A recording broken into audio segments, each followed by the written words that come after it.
तो हाल ही में भारतीय अर्थव्यवस्था में एक बहुत बड़ा मैक्रो इकोनॉमिक अलर्ट सामने आया है, जिसने पूरे कमोडिटी मार्केट और इकोनॉमी में हलचल मचा दी है। आज के इस खास विश्लेषण में हम इसी अलर्ट को डिकोड करने वाले हैं। देखने में शायद ये एक आम बात लगे, लेकिन इसके भीतर एक बहुत बड़े आर्थिक तूफान के संकेत छिपे हैं। चलिए सीधा मुद्दे पर आते हैं और इसकी गहराई में उतरते हैं।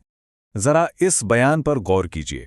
सोना खरीदना बंद करें, पेट्रोल बचाएं और गैर जरूरी विदेशी यात्राओं से बचें। जब देश के प्रधानमंत्री की तरफ से सीधे तौर पर ऐसी अपील आती है तो ये कोई मामूली बात नहीं है। इस एक बयान ने रिटेल निवेशकों से लेकर बड़े कमोडिटी ट्रेडर्स तक सबको चौंका कर रख दिया है। जाहिर है, जो स्मार्ट मनी है वो इसे महज एक साधारण राजनीतिक संदेश नहीं मान रही।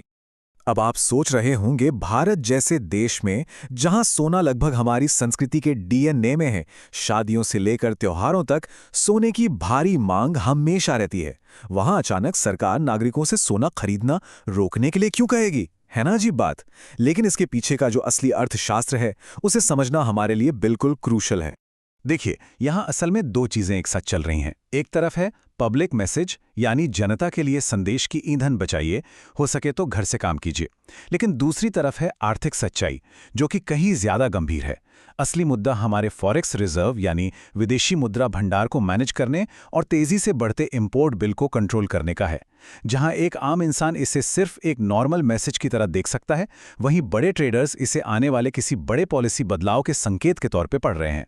तो चलिए इस छुपे हुए फॉरेक्स प्रेशर यानी विदेशी मुद्रा के दबाव को जरा करीब से समझते हैं कि आखिर पर्दे के पीछे चल क्या रहा है। ग्राउंड रियलिटी ये है कि हमारी अर्थव्यवस्था इंपोर्ट पर बहुत ज्यादा निर्भर है। जब भी इंटरनेशनल मार्केट में कच्चे तेल की कीमतें बढ़ती हैं तो हमारा इंपोर्ट बिल अचानक से आसमान छूने लगता है, और उस पर सोने की हमारी भारी मांग, ये दोनों मिलकर हमारे विदेशी मुद्रा भंडार को बहुत तेजी से खाली करते हैं।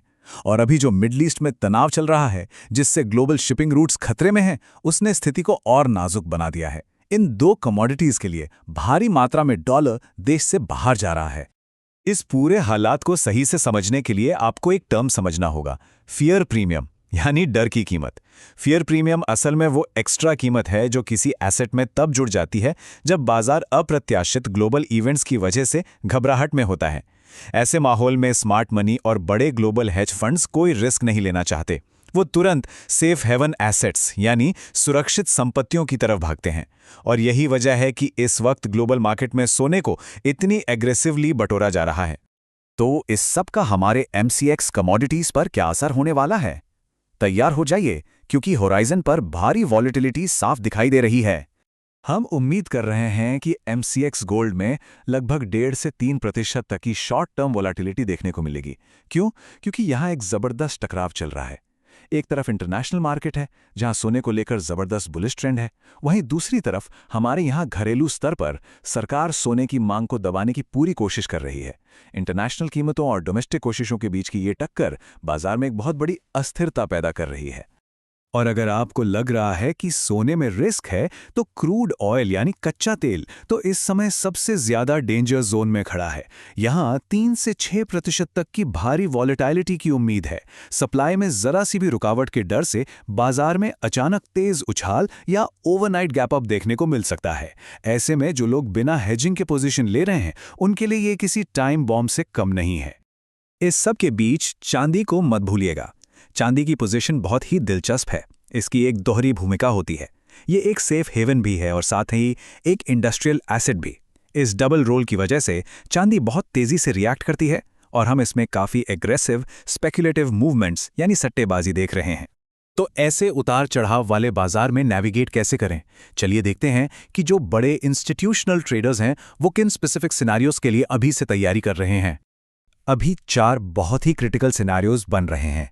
पहला, अगर ग्लोबल टेंशन और बढ़ती है तो कच्चे तेल और सोने में जबरदस्त सेफ हेवन बाइंग होगी। दूसरा, अगर सरकार सोने पर इंपोर्ट ड्यूटी बढ़ा देती है तो घरेलू बुलियन मार्केट में अचानक एक तेज स्पाइक आ सकता है। तीसरा सिनेरियो, अगर मान लीजिए तनाव एकदम से शांत हो जाता है तो लोग तुरंत प्रॉफिट बुक करेंगे, जिससे बाजार तेजी से नीचे आएगा। और चौथा, अगर देश में फ्यूल के दाम रिवाइज होते हैं तो महंगाई का डर बढ़ेगा और लॉन्ग टर्म में एक बुलिश सेंटिमेंट बन सकता है। अब यहां सबसे मजेदार बात देखिए कि बड़े फंड्स और रिटेल ट्रेडर्स का बर्ताव कितना अलग है। इंस्टीट्यूशनल ट्रेडर्स यानी स्मार्ट मनी इस समय कोई भी डायरेक्शनल जुआ नहीं खेल रही है। वो एकदम डिफेंसिव हैं, अपनी पोजीशंस को हेज कर रहे हैं और स्टैगर्ड तरीके से काम कर रहे हैं। और वहीं रिटेल ट्रेडर्स, वो फोमो यानी मौका छूट जाने के डर से खरीदारी कर रहे हैं और नतीजा वो रातों रात बाजार के खुलने वाले गैप्स में बुरी तरह फंस जाते हैं। इसीलिए इस न्यूज़ और हेडलाइन ड्रिवन मार्केट में टिके रहने के लिए आपके पास कुछ सख्त सर्वाइवल रूल्स का होना बहुत ज़रूरी है। ये 4 गोल्डन रूल्स हमेशा याद रखिए। स्टेप 1, ओवर लेवरेज से पूरी तरह बचें।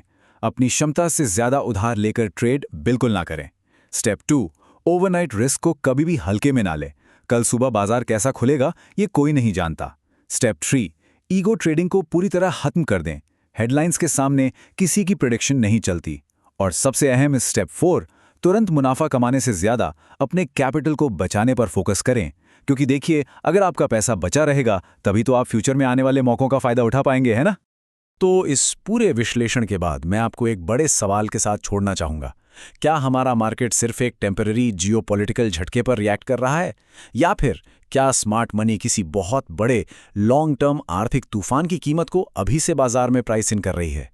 इस बात पर जरूर सोचिएगा। आज के इस विश्लेषण में मेरे साथ जुड़ने के लिए आपका बहुत बहुत शुक्रिया। मार्केट की ये संकेत वाकई में गहराई से समझने लायक हैं।